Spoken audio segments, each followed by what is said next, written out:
dans l'émission Parole de femmes. Aujourd'hui, nous allons parler de songes et de prophéties et j'aimerais vous rappeler notre verset de la semaine qui nous dit que Dieu parle de différentes façons, tantôt d'une manière et tantôt d'une autre et qu'on ne le remarque pas. Et cette semaine, nous voulons inverser cette parole. Nous voulons remarquer quand Dieu nous parle, qu'il nous parle à travers la Bible, à travers l'enseignement, à travers le témoignage intérieur ou encore à travers des songes et des prophéties. Nous voulons prendre garde à chacune de ces paroles et être des femmes aussi de discernement, savoir ce qui vient de Dieu, savoir ce qui ne vient pas de Dieu. Et je crois que ça, c'est vraiment important en ce qui concerne les songes et les prophéties. Et bonjour les filles. Hello, Annabelle. Hello. Vous allez bien? Ça va très bien, toi? Oui. Ça va, Aurélie? Oui, ça va super, Annabelle. C'est génial.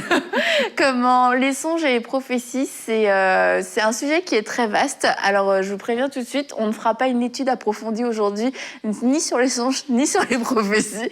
Mais nous voulons vous dire que Dieu parle à travers les songes et à travers les prophéties. Yes. Et donner quelques clés quand même pour pouvoir saisir, quelquefois se rappeler aussi des paroles qu'on a pu recevoir de cette façon-là. Puis Nadine, tu l'as dit en début de semaine, je ne sais plus combien, mais c'était quand même beaucoup de gens qui... 7%. Non, les gens qui...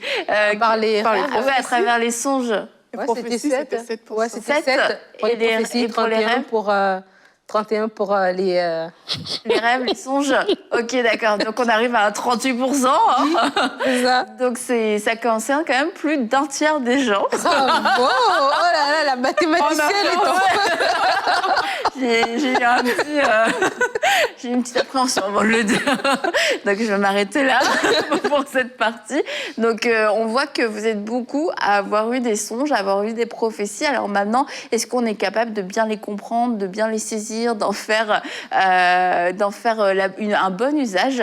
Et on va être aidé aujourd'hui par notre invité, le pasteur Atoms. Je vous préviens tout de suite. Le pasteur Atoms, comme vous le savez, j'attends que le pasteur Atoms vienne dans l'émission. En attendant qu'il vienne, pour de vrai, je récupère ses interventions dans d'autres émissions. Je ne sais pas si c'est triste ou pas, mais en tout cas, c'est la meilleure solution que j'ai trouvée jusqu'à aujourd'hui. Peut-être aura-t-il un songe, il se verra dans Parole de femme. Donc, Dieu parle à travers les songes et c'est une vérité. Vous allez aussi répondre à chacune une question, à chacune un « Allô les filles » aujourd'hui. Donc, premièrement, et on veut établir ça, Dieu parle vraiment à travers les songes. Oui. C'est le langage de Dieu. En fait, ça fait partie des langages de Dieu, les songes et les visions. Et la Bible va en parler dans Joël et dans Actes, ça va être répété que dans les derniers jours, voici le verset, c'est Actes 2, 17, dans les derniers jours, dit Dieu, je déverserai de mon esprit sur tout être humain. Vos fils et vos filles prophétiseront, vos jeunes gens auront des visions et vos vieillards auront des rêves. Dieu va parler. Le hic maintenant, c'est de savoir est-ce que c'est Dieu qui m'a parlé à travers ce rêve ou à travers cette vision, ou bien c'est ma chair qui m'a parlé, j'ai rêvé de quelque chose, j'ai fait quelque chose et du coup je l'ai rêvé le soir. C'est de faire cette distinction. Mais déjà à la base, je crois que c'est important pour nous de remettre la prophétie, la vision à sa place, que c'est aussi une manière par laquelle Dieu va parler. On va le voir dans la Bible, que ce soit dans l'Ancien Testament ou dans le Nouveau, comment Dieu va parler même à Joseph, le mari de Marie, par rapport à leur petit voyage en Égypte pendant un certain temps. Dieu va parler à travers les prophéties. On a dit hier par rapport à l'enseignement que des fois, si on a eu une mauvaise expérience, on peut rejeter. C'est pas parce qu'on a entendu un mauvais enseignement que les enseignements sont mauvais. De la même manière, c'est pas parce qu'on a eu une mauvaise expérience avec la prophétie que la prophétie est mauvaise. Donc, c'est vraiment important aussi de se le rappeler. Et le songe. Et le songe, exactement. Et le songe, et comme je vous le disais, pasteur Atoms était intervenu dans Bonjour chez vous. Il avait répondu à une question dans un pasteur. J'ai une question où il répondait exactement à cette question. Comment faire pour interpréter les rêves que je fais? Et je trouve que sa réponse était vraiment très, très intéressante. Alors, je vous propose qu'on puisse le regarder tout de suite. Premièrement, on doit savoir que les songes ne viennent pas toujours des dieux. Oui. Alors, quand vous avez des songes, la Bible reconnaît que vous avez des songes qui sont le résultat de votre travail pendant la journée, quoi. Oui. Alors, vous êtes pris avec votre patron au travail, ça marche pas, et la nuit, c'est lui qui est en train de vous étrangler. Ça ne veut pas dire qu'il faut vous tuer. Ah, non, pas du tout. Et surtout mais pas le mettre dans la liste des sorciers, quoi. Mais c'est important d'en parler parce que c'est vrai que les gens prennent tous les songes comme venant de Dieu. Non, C'est pas le cas. Non, c'est pas le cas. Il y a ces songes-là, mais aussi des songes que l'ennemi vous envoie, essentiellement dans lequel, par exemple, il veut soit vous menacer, soit il veut vraiment vous terroriser, il veut semer une peur en vous. Alors, pasteur, comment savoir? Ça, c'est les songes de Dieu. Je pense que, premièrement, quand on est né de Dieu, on est né de l'esprit. On se reconnaître. L'esprit s'est témoigné au-dedans de vous. Que là, ce songe ici, je dois le prendre un peu avec un peu plus d'intérêt. Mais aussi, généralement, le songe de Dieu ne vous laisse pas en paix tant qu'il n'a pas été interprété. Ça vous revient à tout moment, ça vous embarrasse un peu de temps en temps. La première des choses à faire, je pense que ce n'est pas d'abord essayer de comprendre le songe, c'est d'essayer de comprendre qui parle, le Dieu. Établir une relation avec la personne de Dieu vous permet de comprendre son langage vis-à-vis de vous. Vous voyez, je vous connais, je connais la langue française, mais on peut rester avec vous 2, 3, 4 heures. Et il y a 2 ou 3 choses que vous dites que je ne comprends pas. Je ne comprends pas la langue française, c'est pas la langue française, mais c'est votre façon de présenter cela. Vous avez dit une chose que je pris de travers. Vous savez, ça arrive. Pourquoi elle a pris ça de travers? Les mots sont clairs. Si tout le monde doit comprendre universellement le mot de la même manière, personne ne peut le prendre de travers. Mais simplement, c'est que quand Evelyne dit ceci, elle veut dire cela, en fait. Donc, je dois connaître plutôt Evelyne avant de connaître seulement le songe. Je pense que la relation avec Dieu doit prévaloir avant même sa méthode de parler à nous. Et troisièmement, donc la chose qu'il faut faire, c'est généralement se dire le contexte. Quelle est la chose pour laquelle vous priez très souvent en ce moment-là? Parce que les songes sont un moyen par Dieu de vous répondre, pour Dieu de vous répondre. Donc, s'il vous répond, allez vers votre question. Alors, si Dieu vous envoie une série de réponses, vous n'allez pas savoir ça vient d'où. Cherchez vos questions et vous allez tout de suite, ça va rapidement vous aider aussi. Et troisièmement, c'est aussi le moment pendant la nuit. À quel moment vous avez eu ça? Il y a des songes que vous avez à l'éveil, juste avant de vous réveiller et de commencer la journée. Il y a ceux que vous avez en plein milieu de la nuit. Et chaque moment de songe détermine un peu ce que Dieu veut de vous. Mais il faut aussi savoir qu'il y a 3 façons d'être dans un songe. Premièrement, vous êtes passif, donc vous regardez ce qui se passe. Il y a des événements qui ont lieu et vous le regardez. Ce sont des songes généralement qui concernent les autres, pour lesquels vous avez un rôle prophétique. Allez dire ce qui s'est passé. Vous regardez ce qui s'est passé, vous n'êtes pas actif. Il y a des songes dans lesquels vous êtes participatif. C'est-à-dire que des choses se passent, ça vient à votre tour, vous faites votre part et vous faites passer aux autres. Ça, c'est généralement les types de songes qui ont trait aux endroits où nous sommes, l'église où nous sommes, la famille où nous sommes. Des fois, les symboles sont des symboles de véhicules ou des symboles de grands bus, mais ça, c'est le côté des songes participatifs. Il y a aussi ce qu'on appelle des songes actifs, c'est-à-dire le songe où vous êtes l'acteur principal du film. C'est vous qui courez à gauche, ou deux fois, vous voyez en train de faire. C'est vous qui êtes l'acteur principal. Là, c'est un genre de songe où Dieu vous parle à vous. La première des choses à comprendre, c'est à qui Dieu parle. Dieu parle-t-il à moi? Parle-t-il à travers moi ou parle-t-il pour moi dans un contexte avec les autres? Quand vous avez commencé déjà à établir ça, c'est le premier point de départ. Après, il y a des symboles qui sont répétitifs, que Dieu utilise très souvent. Il y a aussi ce qu'on appelle des imputations, c'est-à-dire que vous rêvez de quelque chose, mais qui n'est pas vous. Vous vivez un sentiment de quelqu'un d'autre. Vous voyez, ça, c'est un songe assez difficile parce que les gens se réveillent et disent, mais je réveillais, j'étais là-bas, mais je suis réveillé, j'ai eu un songe où j'étais avec Nadège. Et puis, j'ai vu Nadège, et puis après, j'étais en train de sortir avec un homme qui n'était même pas mon mari.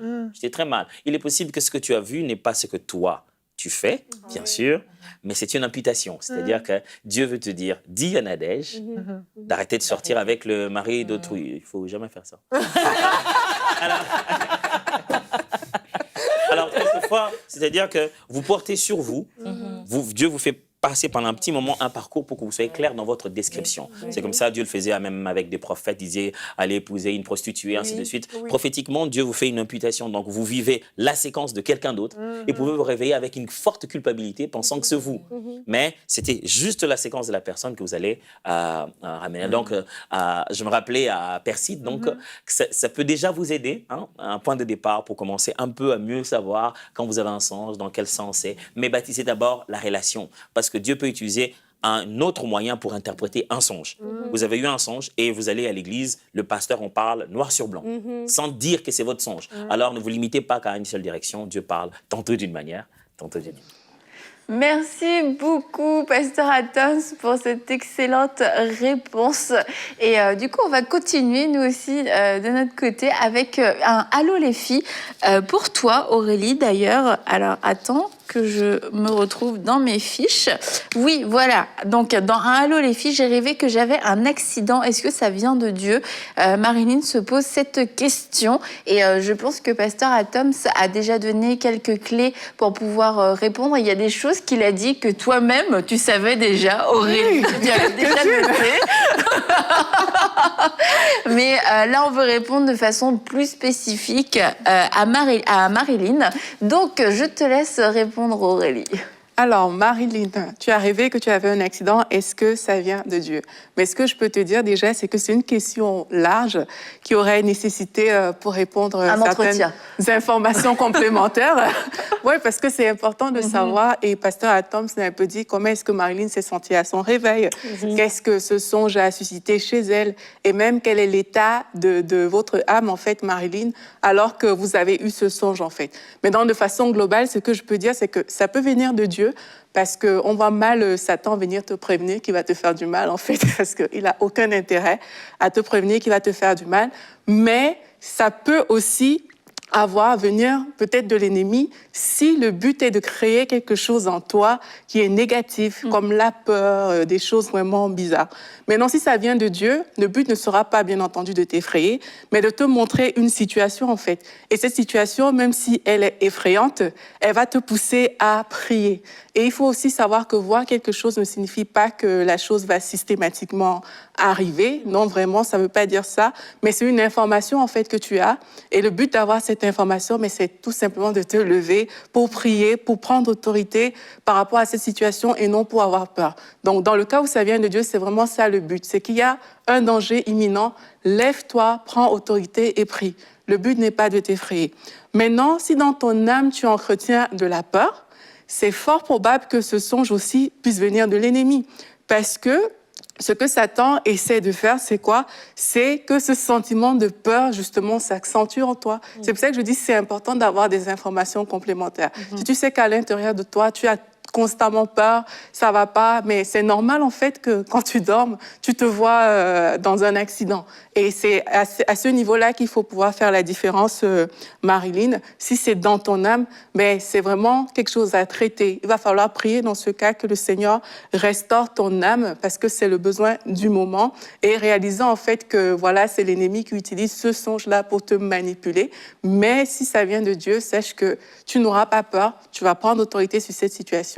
Dans tous les cas, prends autorité, remets-toi à Dieu et vraiment, nous croyons par la grâce de Dieu que tu as reçu toutes les clés vraiment pour t'opposer à cette situation que nous condamnons au nom de Jésus-Christ. Super Aurélie, merci beaucoup. Bah écoute, c'est excellent. Et c'est vrai que ce genre de rêve, quand on ne sait pas comment les appréhender, ça peut juste créer de la peur en fait. Et peut-être que, comme tu l'as dit, c'était l'occasion pour nous de prendre autorité. Il y avait vraiment un plan diabolique de mort et d'accident. Et en fait, on le voit, ça nous est révélé. Et c'est pour qu'on se tienne debout puis qu'on dise non, ça n'arrivera pas, je vivrai. Mais lorsqu'on n'est pas fermé dans notre autorité, en fait, ça vient juste faire peur. Et puis, t'entends quelquefois des témoignages, il avait justement rêvé qu'il allait mourir dans un accident. Tu vois, Dieu lui avait montré, c'était le temps de Dieu pour lui. Mais en fait, pas du tout. Là, on est en train de tout mélanger. Si ça nous arrive à notre connaissance, par un songe, par exemple, c'est vraiment, quand Dieu parle, c'est toujours dans le but de nous protéger. Quand Dieu a donné des songes à Joseph avec Marie et Jésus, c'était dans le but de les protéger. C'était pas pour leur faire peur, leur dire « Ouh, c'est juste chaud et il est super peur, commence à paniquer Joseph et tout ça. » C'était comme, non, il y a un danger, le danger est réel, le danger est là, mais maintenant, regarde, je te donne aussi le moyen d'en sortir. Et ça, c'est à nous, après, d'être victorieux dans nos pensées et de connaître notre autorité en Jésus-Christ pour dire, ok, peu importe au final que ça vienne de Dieu, que ça vienne du diable, mais peu importe, je ne laisserai aucune porte ouverte à la peur ni à la mort. Parce qu'en fait, malheureusement, je crois qu'il y a beaucoup de songes qui ont été mal interprétés, mal compris, qui ont ouvert une porte et les gens se sont retrouvés dans des situations et après on mis ça en plus sur le dos de Dieu. Donc non, vraiment, prenez autorité, surtout si ça a généré en vous de la peur, si ça a généré aussi en vous de la convoitise.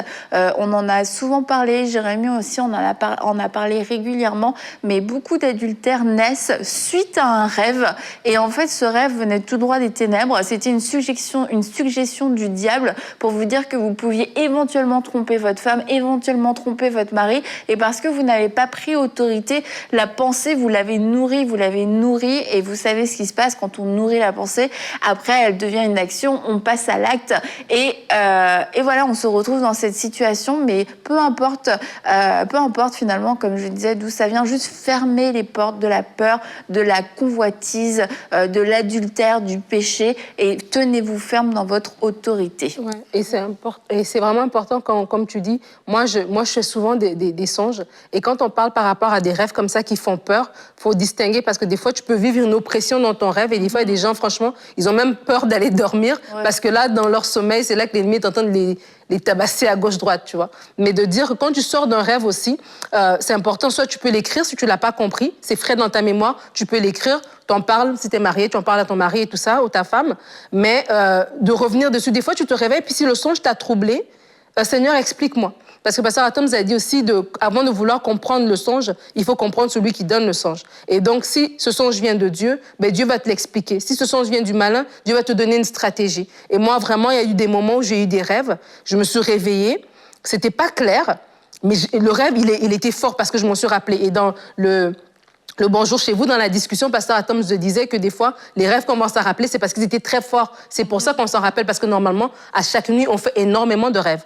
Et quand je me suis rappelée de ce rêve-là, je me rappelle très bien que le Seigneur m'a dit, en fait, c'est ça, il m'a montré et il m'a donné une stratégie de prière. Et vraiment, plus tard, les événements se sont passés exactement comme je les avais rêvés. Mais parce que j'avais rêvé ça et que j'avais prié pour ça déjà à l'avance, c'est que quand l'événement est arrivé, j'étais pas surprise et je savais comment sortir de cet événement-là. Et donc, c'est pour ça, c'est important on parlait lundi de comment Dieu parle, par les rêves, les prophéties, tout ça, mais par sa parole. Et c'est comme ça, c'est important de nourrir justement notre relation avec Dieu pour qu'on puisse lui poser la question. Papa, j'ai rêvé ça. Papa, j'ai vu ça. Qu'est-ce que c'est? Aide-moi, etc. Et Dieu va nous aider. Et comme ça, on saura discerner nous-mêmes dans nos rêves. Et des fois, même dans le rêve, tu peux combattre cette chose. Tu dis non, non, non, non. Et tu combats dans ton rêve aussi par rapport à des choses qui t'arrivent. Tu n'es pas obligé de vivre ce rêve d'accident jusqu'à la fin. Tu peux combattre dans ton rêve par rapport à ces choses-là aussi. Et le pasteur Atoms aussi soulève un point qui est absolument capital. C'est que c'est d'abord notre relation avec Dieu. Et un rêve qui vient de Dieu, c'est de connaître Dieu lui-même, de connaître le langage de Dieu, de connaître le caractère et le cœur de Dieu. Et c'est pour ça aussi qu'on a parlé de la parole en début de semaine, parce qu'un songe qui est complètement, un rêve qui va être complètement opposé à la parole de Dieu, bah, en fait, c'est facile à ce moment-là. En tout cas, c'est plus facile de discerner et de savoir comment prendre autorité, comment te positionner, est-ce que j'accepte, est-ce que je n'accepte pas.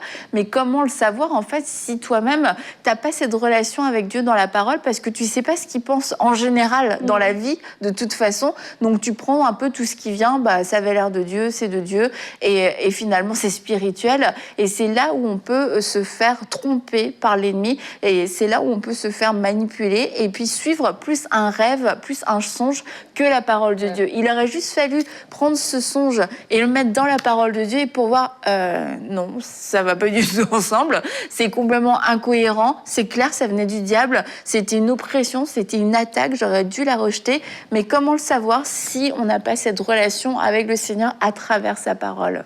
Moi, j'encourage aussi les gens à ne pas vivre à la merci des songes qu'ils font.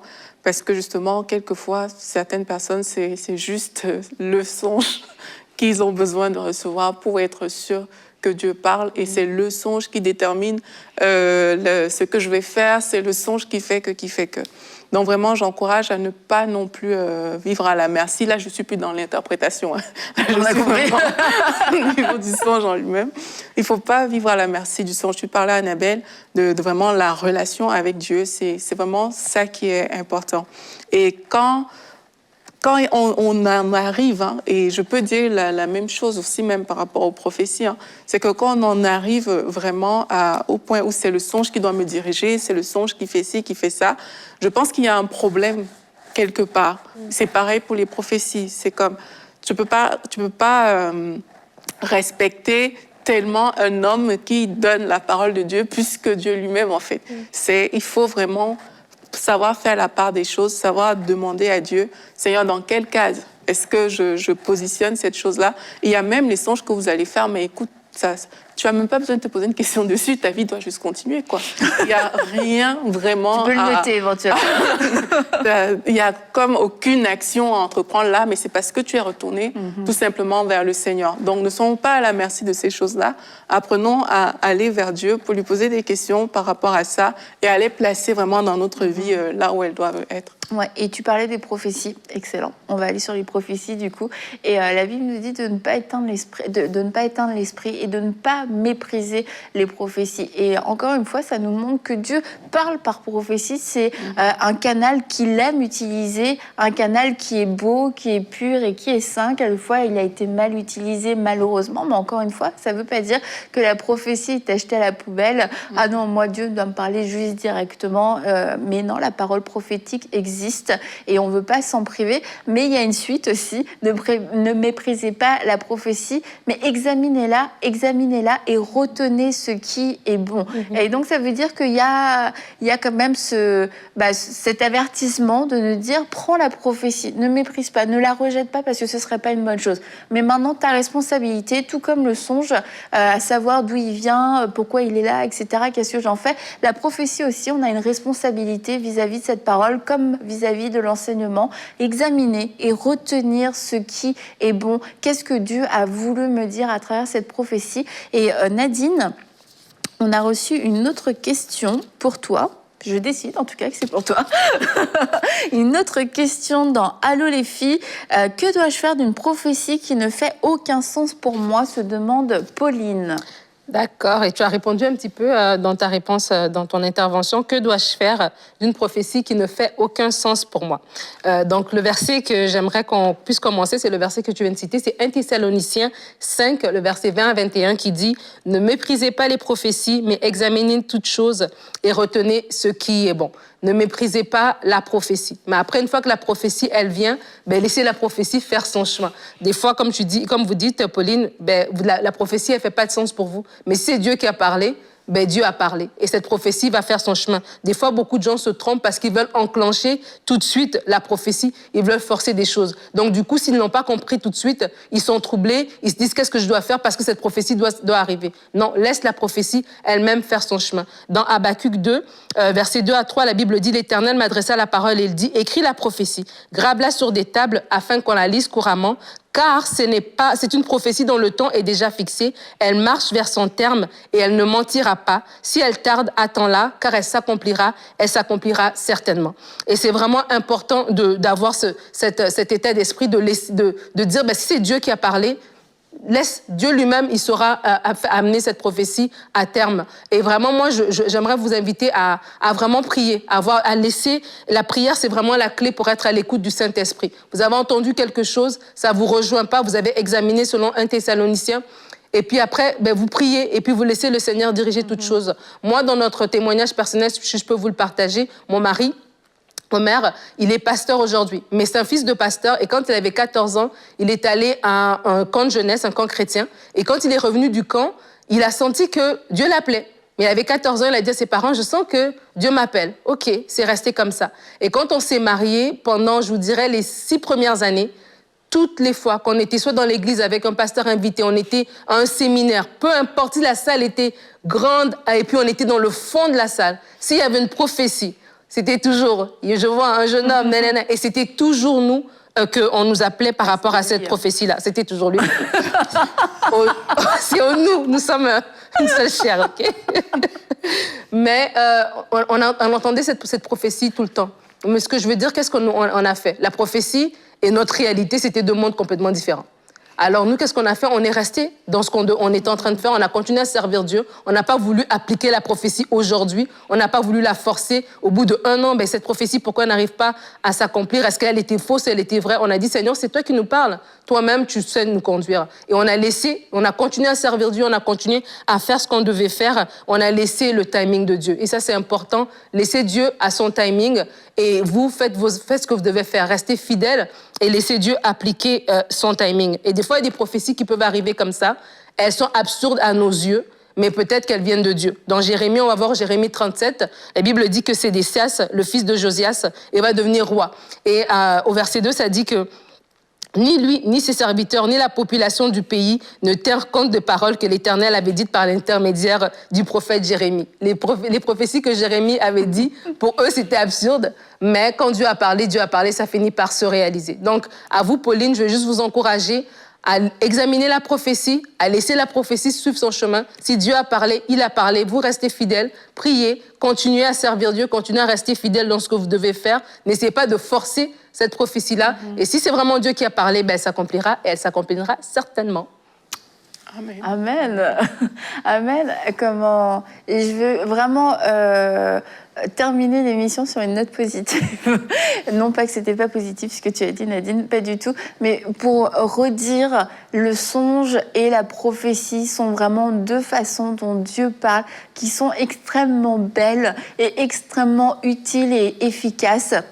Et en fait, je crois que c'est à nous de grandir. C'est vraiment à nous de grandir, d'avoir une maturité pour comprendre les songes, pour comprendre les prophéties, en faire bon usage et ne pas être bizarre, devenir bizarre. Comme Aurélie l'a dit tout à l'heure, que finalement c'est le songe qui détermine ma vie et c'est la prophétie qui détermine ma vie. Non, si un songe vient de Dieu, si une prophétie vient de Dieu, on suit Dieu avant tout. Et on suit Dieu quand il nous parle à travers un songe, on suit Dieu s'il nous parle à travers une prophétie, on suit Dieu s'il nous parle à travers un enseignement, on suit Dieu s'il nous parle à travers un verset parce qu'on a ouvert notre Bible et waouh, ça nous a sauté aux yeux. Mais c'est Dieu avant tout qu'on suit. Et c'est un peu, bon, je voulais dire sur une note positive, mais bon, finalement, je trouve, mais c'est juste, n'aimez pas plus le songe ou la prophétie que Dieu lui-même. Et c'est lui qui décide si la manière dont il veut nous parler, ce n'est pas à nous de poser à Dieu des ultimatums. Moi, Seigneur, je veux des songes, tu me parles par songe, tu me parles par prophétie, sinon je fais rien, sinon je bouge pas, sinon ça en vaut pas la peine. Dieu est le maître et c'est lui qui va choisir son moyen de communication. Et c'est pour ça que je parlais de maturité et je veux aussi parler d'intimité. C'est à nous de connaître Dieu pour pouvoir reconnaître sa voix, peu importe le canal par lequel il va passer. Aujourd'hui, on peut s'envoyer des lettres, on le fait rarement, on peut s'envoyer un mail, on peut s'envoyer un texto, on peut s'envoyer un audio, on peut communiquer de différentes façons, mais ce qui va être important, c'est de connaître la personne avec qui vous parlez et finalement, le moyen qui va être utilisé est secondaire. C'est vraiment, vous pouvez recevoir un message, si vous ne savez pas de qui c'est ça le problème. Si vous recevez une lettre, vous ne savez pas de qui c'est un problème. Donc c'est pareil avec Dieu. Assurons-nous de connaître Dieu lui-même, de l'aimer lui, de chercher sa voix à lui, plutôt que de chercher des canaux qui nous plaisent, parce que c'est peut-être plus impressionnant de se réveiller et de dire, moi, le Seigneur m'a donné un songe. Mais c'est tout aussi impressionnant et c'est tout aussi louable et admirable que de dire, le Seigneur m'a parlé à travers sa parole pendant que je faisais ma lecture suivie avec un fluo, parce que cette parole est aussi précieuse, parce que c'est Dieu, c'était la parole de Dieu tout simplement. Alors peu importe la manière dont Dieu veut vous parler, saisissez ces paroles, chérissez-les et aimez Dieu, poursuivez Dieu avant tout. Et demain, on va se retrouver, nous allons parler des signes et des clins d'œil que Dieu peut nous faire. Alors à demain dans Parole de Femme.